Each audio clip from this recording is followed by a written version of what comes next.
The Nationals are coming to town, and the Marlins need to get their 2022 season back up and running. They need a series win. Can they get it done this time?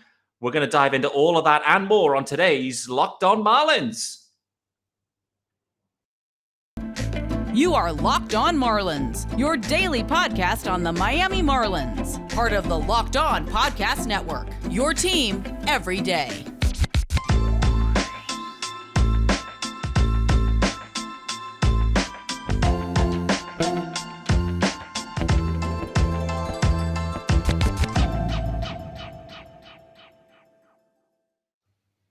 Hello and welcome to Locked On Marlins, your daily Marlins podcast with me, Peter Pratt. Of course, guys, don't forget to follow me on Twitter at @MiamiMarlins_UK. Welcome to the Tuesday edition of Locked On Marlins, and thank you for making Locked On Marlins your first listen of the day. Delighted to welcome back for at least his third appearance, Rob Langley from Nationals UK in the house. Rob, how are we doing?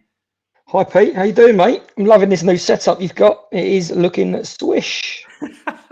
Absolutely, I can't take any of the credit. Yes, I can. Delighted to have you back on, mate. And let's be honest, the Nats, they're on an upward curve here, brother. They have won 2 out of 3 series, and they're coming off, I think, a sweep against the Cincinnati Reds. The Nats are smoking hot. Oh, I'll have to stop you there, mate. It wasn't quite a sweep. We did lose the first game. Oh we boy, did lose the first game. We'll forget about it. We'll forget about that. Yes, we are on, dare I say it, an upward curve. Probably not. We beat the Rockies, and then we got smashed by the Mets, and then we beat the Reds. So, yeah, probably not an upward curve, but it's been more fun to watch. I'll give you that. Yeah. No doubt about it. We're going to dig into all of what's been going on with the Nationals and look ahead to this 3-game series. Reminder, guys, this episode is brought to you by Rock Auto. Amazing selection, reliably low prices, all the parts your car will ever need. Visit rockauto.com and tell them Locked On sent you. More about them guys later on. In the meantime, Rob, I wanted to go back. This is a rebuild year for the Nats. Clearly, they started that rebuild, at the deadline last year. Just try and summarize for me, how are you feeling as a fan? How is it being a fan of a rebuild team from the UK? Trust me, I know what that feels like. I'm intrigued to see how you're enjoying this one. Hopefully ours don't last as long as your eternal rebuild, Pete. But it's look, I knew it was going to be tough at the beginning of the season. We started fairly well, and I was quite positive. Things were looking all right. And then a real slump hit. And I think the last time I spoke to you was middle of May, possibly, just before our 3-game. And I was down. I was really down on us. I didn't really know where our next win was going to come from. I think you beat us 2-1, I think. But even then, I think we only sneaked past you in that 3rd game. It wasn't good. And after that, it didn't get a lot better. We did have a fairly tough stretch. Obviously, we played the Mets a fair few times. We played the Dodgers in that stretch as well. The Angels when they were on form. So, yeah, it has been a fairly tough stretch. But then this last 2 weeks, I wouldn't say anything has clicked as such, but it is. We had some good news in the organisation, which I'll get to around other players and stuff. And he's brought up some players. And I think he's suddenly realised that, or they've had a conversation in the organisation with regards to, we can't keep on playing these deadbeats. We've got a lot of older players there, and it weren't bringing in the fans. It certainly wasn't bringing in the results. So they had a little shift around. And yeah, the last 2, we played the Mets last week, but before that we beat the Rockies at the weekend, and then this weekend, we beat the Reds 3-1, and it was slightly better. So yeah, it's okay. There you go. There's up spots, there's down spots, there's stuff in between. I think as a fan, and this is from me as a Marlins fan too, the rebuild has gone on as long as I followed the team and looks to continue this year and beyond. So I'm with you. I guess you get to a stage where the season starts, you got a few vets on the roster. You soon realize these vets are below average players, and let's get them out of here and let's get some young legs on the field. In some ways, kind of where the Phillies went recently. The Phillies are clearly not in a major rebuild now, but they were lacking some juice, lacking some major juice. Manager gone. Next thing is the young guys are in, and the Phillies are getting hot. Sometimes you need a little bit of an injection, don't you? I think just to kind of re-energize the club rather than just, some old boys that really aren't doing it. get some young blood in there and see. But the main thing that we talked about last time, I recall, the pitching has been a bit of a challenging spot as well for the Nats. Has there been any uptick from the pitching? It's I know we spoke about obviously Josiah Gray, the main part of the trade at the deadline, but Patrick Corbin, clearly big money guy. Is there any sign of life for Corbin? No, not for Patrick Corbin. No, I think like yesterday, he started off, and the first inning, I'm not sure I've seen a worse first inning from a pitcher. It was awful, and how he recovered from that. So I say there's no hope, but how he recovered from that first inning and managed to he ended up doing 6 and only gave up the 3 earned runs that he gave up in the first inning. Obviously, he does still have something, which probably is the most frustrating thing, and why he hasn't been shifted to a bullpen spot. But no, he looks awful. He had obviously a very mediocre outing yesterday with a slight uptick towards the end of the outing. But I think he's probably still got like the worst ERA in the league out of all starting pitchers. And for a guy that's on that type of deal, it's just not acceptable. But I'll be honest with you, there's not really anyone coming up to that's fighting him for a spot. This week, I think we're going to go Adone tomorrow. I think it's Josiah Gray on Wednesday. And then the big news is hopefully, all being well, his bullpen went well today, but hopefully Strasburg can come back. And that will alter our rotation. It flips it upside down. It's if he comes back fit, I'm not counting any chickens whatsoever, because he's had serious surgery there, and not many do come back from it. If he does, then yeah, that's really, really positive news, because that will help Josiah Gray out, who shouldn't be our main man yet. He's not showing that he is, but he shouldn't have that pressure on him. There's no way he should have that pressure on him. Joe Ross, who is hoping would be back at the same time as Strasburg, has got to have Tommy John. So he's done again, and I think that's his second Tommy John now. So that's probably going to be him done. And then we've got 2 young dudes. We've got a guy called Cade Cavalli, who's like 50 something in the top 100 prospects, who started this season AAA and struggled, but the last 3-4 games he's been absolutely lights out. So I'm hoping that we may well see him fairly soon. And then they've promoted another guy from AA into AAA from the 2020 draft, Cole Henry, again, who he had an outstanding AA season so far, and he's moved up to AAA, and he took it like a duck to water on his first outing. So hopefully he can continue, and I wouldn't be surprised if we don't see him before the end of the season as well, just with the way that the lineup is looking.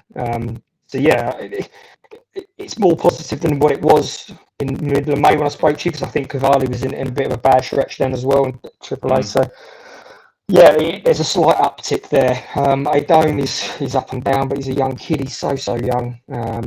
Jojo, he gets the strikeouts, but like I said a second ago, he shouldn't be a main man at the moment. So hopefully Stras can come in, take a bit of that weight off, and we can move on.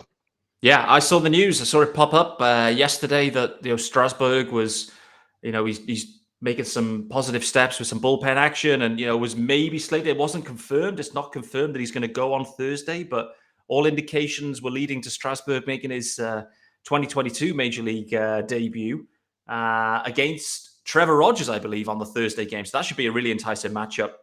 Let's dig into the matchups real soon, but before we get into that, guys, reminder, this episode, as I mentioned earlier, it's brought to you by Rock Auto. And with the ever-increasing numbers of makes and models, it's now impossible for your local chain auto parts store to stock all the parts you need. Why endure the often pointless or seemingly intimidating questioning and wait while the person behind the counter orders the parts on their computer, choosing the only brand their warehouse happens to carry? Doesn't make sense, right? You've got computers at home. You've got access to rockauto.com. Come on. Get rockauto.com fired up. Save time and money when using Rock Auto. Why choose to spend 30%, 50%, even 100% more for the same parts from a chain store or car dealership? Rock Auto, it's a family business serving do-it-yourselfers for over 20 years. Reliably low prices for every customer. They have everything you can need. Brake parts, tail lamps, motor oil, and even new carpet. Not sure why you'd need new carpet, but nevertheless, go and explore their easy-to-use website today to find the solution to your auto parts needs. Get yourselves over to rockauto.com right now. See all the parts available for your car or truck, Write Locked On in the How Did You Hear About Us box so they know we sent you.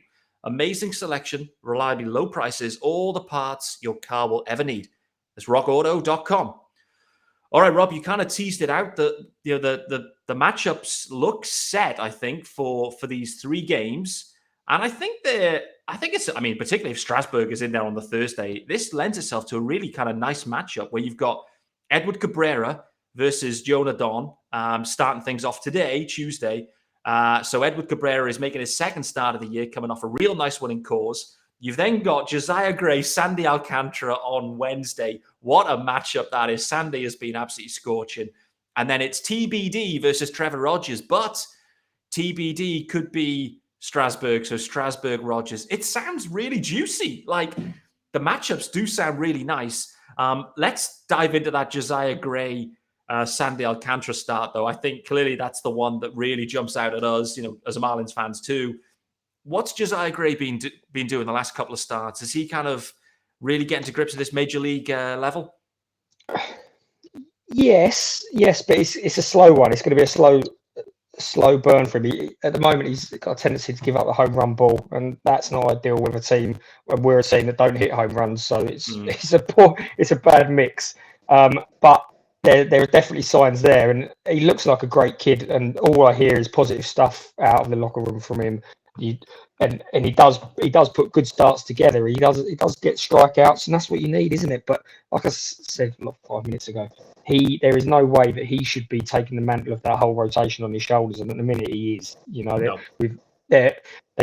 There's him, there's Eric Fedde, who's Eric Fedde.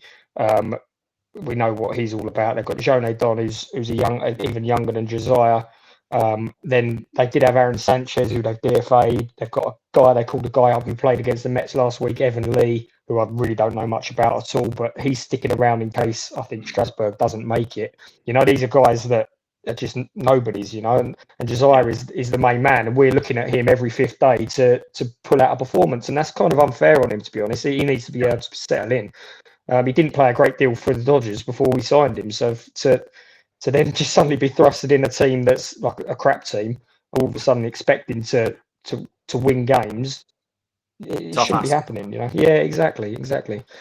So yeah, hopefully, as we said, Strasburg's bullpen goes well today. He's had 2 outings at AAA. I believe the first one didn't go particularly well, but he was awesome in the second one. Potentially he's had a third one. I can't quite remember. But yeah, if his bullpen goes well today, he's going to go Thursday. And you know what that's going to bring? That's going to be a good crowd at Nats Park as well. That will up the attendance by tenfold. It'll be buzzing there if he comes back. Exactly. So, I think it'd be just great for baseball in general to get Strasburg back in the mix. Clearly you don't want, these dudes just, dealing with injuries forevermore and you never see them again. And clearly the Nats, desperate for him to be back.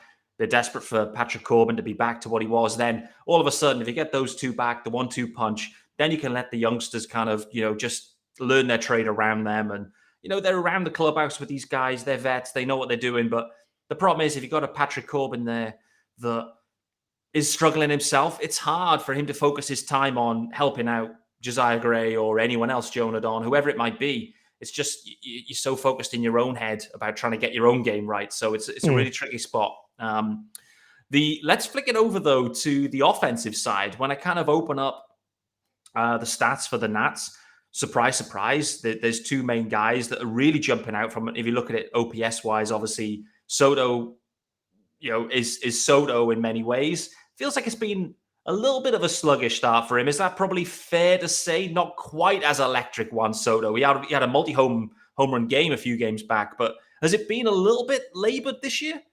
Yeah, I think you're right, Pete. I do think you're right. There was a fair expectation in this season, as always. But when they brought in Nelson Cruz for some protection, everyone was kind of thinking, well, this is it. He's going to take another step forward, and he probably has. I wouldn't say he has. Again, you look at his stats, and any normal baseball player, you'd say, well, they're good. That's a good player. But for Juan Soto, we need him to be like the man. And at the moment, yeah, he's had a good weekend. He hit 2 homers, and he hit a homer in the game before that as well. So he did have 3 at the weekend. But it's his walk rate. Every time I watch him now, like last season, you'd see him and he'd have 2 walks a game, like without fail, have 2 walks a game. This season, he's not there yet. I don't know what it is. I don't know whether he is feeling the pressure of not any players being around him. Yeah, like last night, I think he went 0 for 4 with just one walk, and that's not Soto. That isn't him. So yeah, I think you are right. I don't think it is. I don't think he's particularly happy. There's a lot of frustration coming out when he does strike out now. But like, am I worried? No, of course I'm not worried. I think he's a stud, isn't he? He'll be absolutely fine. But we do need him to be the man, and unfortunately, at the minute, he's not quite there. Yeah, for sure. I mean, like you said, if you look at OPS, he's leading the team in OPS, 831 OPS. His actual average, if you really pay attention to average, he's only hitting 228. So, his average isn't amazing. Clearly, the OPS is propped up by the power and the walks. So he leads the team there. The other standout, though, so this guy is hitting. Bell is absolutely tearing up. He's hitting over 300 and an 802 OPS. So we talked about him a few months back as well. He's the other guy, the other kind of lightning rod in the lineup, and as well, maybe some trade fodder, I guess, nearer the deadline, perhaps. Intrigued to see where they go. But, Josh Bell really lighting it up this year for the Nats. It's a shame Nelly Cruz can't quite get going as well, because those three combined as the kind of Soto, Cruz, Bell, that's what they're kind of 3, 4, 5 in the lineup. If they could get, Nelly Cruz going too, then all of a sudden they have some real thump there. And I don't think, looking at the last, couple of games too, the Nats haven't struggled to score runs. Clearly, they've been facing some subpar pitching themselves in the Reds. But, Bell has been electric. Do the numbers ring true? Has he been that impressive with the eyeballs? He has. Yeah, he really has. So beginning of last season, he had a real slump. And then he picked up towards the middle and the back end of last season. He was very, very good. And to be honest, he's carried it on all the way through this season so far. He has slightly gone off the ball the last couple of weeks, but not anything that we need to worry about at all. He is very, very good, and he is Mr. Reliable in there at the moment. He is really, really like holding our lineup together. And if we can get Nelson Cruz has improved since the beginning of the season, but slowly. He's not hitting dingers at the moment, which is what we need him there to do. I think he's only got 5 so far this season, which that throughout his whole career, that's like very, very low, isn't it? He's not got going. Soto, I think, has hit 12, and I don't think Bell's hit that many dingers, but he is getting on base and he's hitting his doubles. And what has most improved is his defense at first base. He's been really, really good, and I don't know if you saw it last night, but to win the game, Keibert Ruiz threw out, I think it's Nick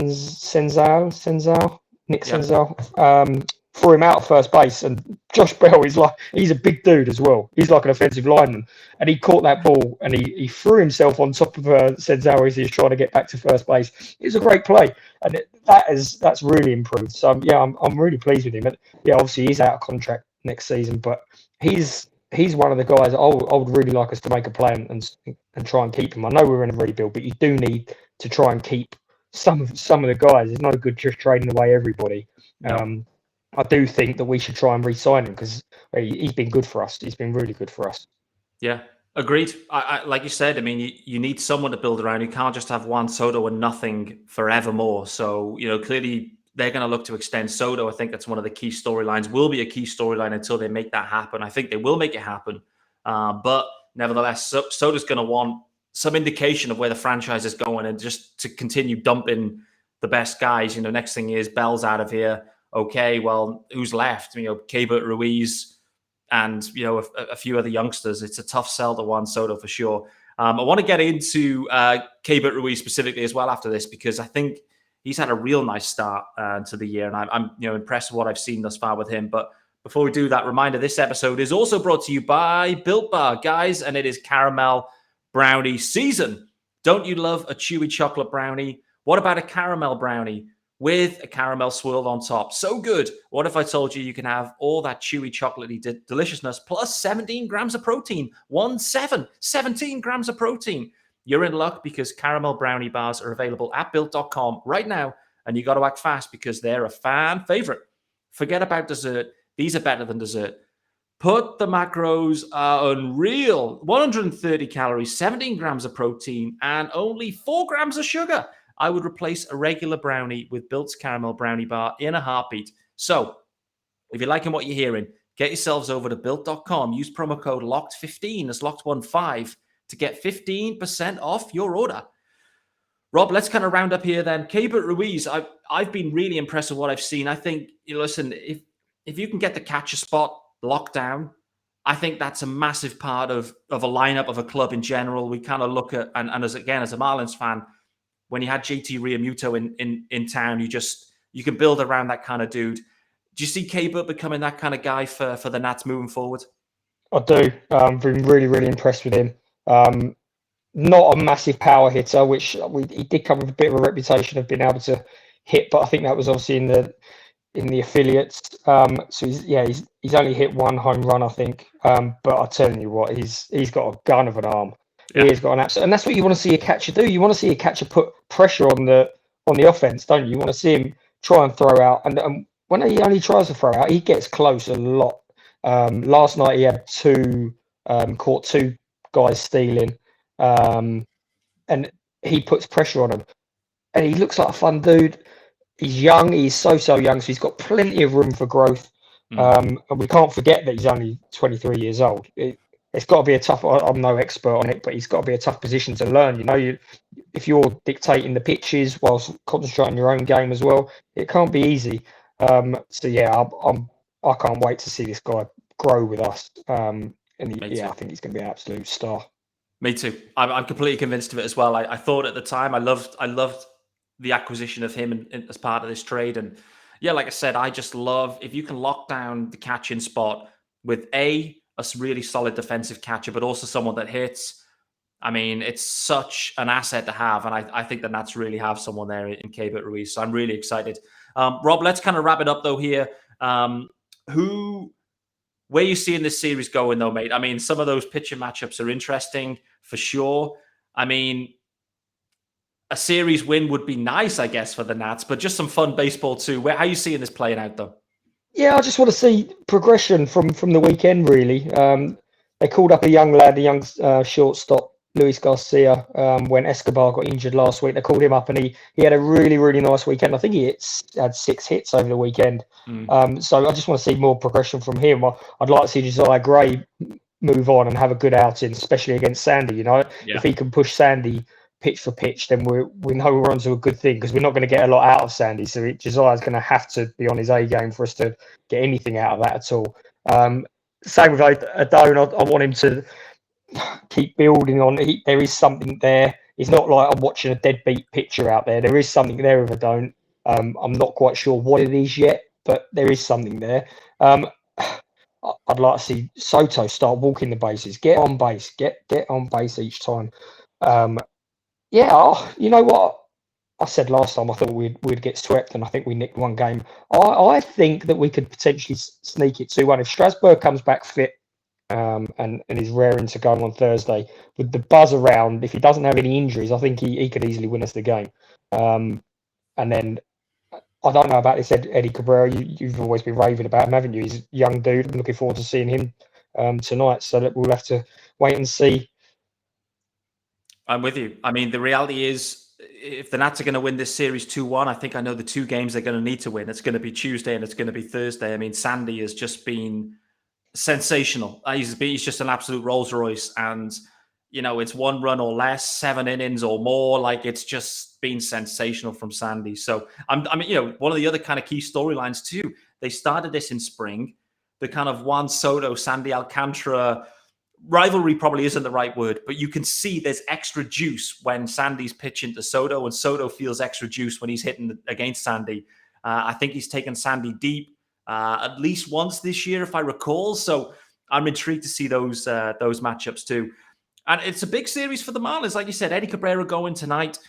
He's coming off a great start in Coors. Strikeouts were insane. He just struck everyone out, but he's got a walk problem, I think, at times. So the command is the thing. You're talking about walks for Soto. It wouldn't shock me if Soto has 4 walks tonight, to be honest with you. It could just be that kind of game. Sandy's going Wednesday, and, just looking for more of the same. And then Trevor Rogers. Listen, the Marlins need Trevor Rogers and his neck to get back to what Trevor Rogers was doing in 21. It's been the biggest disappointment for the Marlins, just Trevor Rogers. He hasn't looked right since spring. And if we're honest, he hasn't. Why is that, Pete? What what's your feeling about that? Because he was so good last year, wasn't he? He come out of nowhere. Well, I say nowhere. He come out of nowhere for fans not of the Marlins, and he was lights out, wasn't he? And I'm a bit surprised with him this year. I drafted him everywhere, and he's kind of letting me down. It is. It's been disappointing. Fantasy guys are going losing their minds too. I'm with you on that. I've had a lot of people, angry people, messaging me saying, "P, what's happened with Trevor Rogers?" And listen, the second half wasn't as good as the first half either. I mean, and there were some changes to the game around halfway through last year too. So, I don't know. You could draw your own conclusions, but it doesn't look the same. He's not missing bats like he did in the first half of 21. He's just not missing bats. And it doesn't look as effective. Nothing seems to be working for him. He had one game, I think, where he really lent on the slider. May have been against the Nats, actually, if I recall, where he actually felt like he got it back. But in the main, it has been pedestrian. I've, with the eyeballs too, because I've watched all the games and all the starts of Trevor. They haven't been good. They haven't. Sometimes the numbers look good, but I don't know. You can draw your own conclusions from that. I don't know what's going on. He has spoken post-game where he's been blown up a couple of times and said, "Hey, it's on me. I didn't execute. Location wasn't right, blah, blah, blah." So he's owning it. But listen, the eye test to me, it doesn't sync up. Like, it isn't Trevor Rogers of the half one from 21 thus far. So, the Marlins need to get him right. They truly do, because they've got Sandy Pablo. If you can get Trevor going, then you get some young studs going. Eddie Cabrera, Braxton Garrett's just come up. Max Myers kind of working his way back. Lozardo's still on the IL. So the pitcher's still there, but listen, the Marlins this season is drifting away. The Nats are 3 games behind the Marlins, but only 1 game less. And, for me, the distance, the Nats are way too close for comfort. That's saying to me the Marlins have way underperformed this year. And I would say they have. They've underperformed. They needed to hover around 500, and they'd be nowhere near that. And thus far, it's disappointing. They need to go on a run. They need to start this run now, because they started making trades at the end of June last year. They started moving guys on. What's that? You're another 6-7 series away from making those decisions. And so, it's kind of now or never for the Marlins. I think this year as well, you've got a lot less people to move on this year. Have you not? We have. Who's going to be moved on this year if you're still struggling in the June? This is it. Tricky, isn't it? You don't have as many guys. Last year, there was a lot of expiring deals, and you thought, okay, we can see how this will go. Really, Jesus Aguilar is the main expiring deal, but first base. But not a lot of people need a massive first base upgrade, and you're not going to get much back for Jesus Aguilar. So you're right. That's a really good question. The Jorge Soler contract is interesting. There's a few opt-outs there, but I think they will probably move Soler if it comes to it and they fall out of it, just because there's so many corner outfielders in the Marlins system. So I think Soler, Aguilar, probably the 2 guys to watch. Maybe a few guys out the pen, the usual thing. But that's a really interesting point, though, Rob, for the Marlins is, they're kind of fixed with this roster right now. Like, they're set. There's contracts set in. The guys on league minimum. Like, if it doesn't work this year, it'll look quite similar, very similar next year. And so you think, where are we going? Do they need to kind of maybe, make some drastic decisions? I don't know. It's a really interesting conundrum. It's going to be an interesting few weeks, but we hope it doesn't come to it. I hope we can go on a run. But, listen, the Marlins have the 3rd worst record in the NL. So there's a lot of teams ahead of them in this wild card race. So for me, that says probably, Fangraphs has them 5% chance of making the wild card. I'm not seeing it personally. So no, it is a shame. I didn't have as high hopes as you did for you, but I did think you'd be. I called it from the start. I thought you'd be average. You're well below average at the minute. So there's a lot of room for you to be moving on up. I'd like to see you do a little bit better, mainly just for you. Too much pain, Too much pain. Oh, dearie me. Yeah. All right, cool. Well, we are bang on time for today, which is a shocker by itself. We are getting out of here. Peter Pratt, Rob Langley. Rob, thanks so much again for joining me on Locked On Marlins. I'm excited for this series, mate, however it goes. I think there's some juicy pitching matchups. For those that aren't watching the show, they'll have the graphics to work from. But for those listening on podcast form, where can everyone find you on Twitter if they want to engage with you this week in this series? Yeah, please do. I love having some interaction with the Marlins fans. It's at nationals_UK. I'll always get back to you. Yeah, let's have some fun. Absolutely. Love to see it. All right, guys, that is going to wrap us up for the Tuesday episode of Locked On Marlins, pre-game for Game 1. And that's myself, Peter Pratt, and Rob Langley from Nats UK out of here. We're back tomorrow digging into well, game one, tonight's game, and also looking forward to the matchup with Sandy Alcantara and Josiah Gray. Until then, guys, sit back, relax, enjoy game one, and back tomorrow.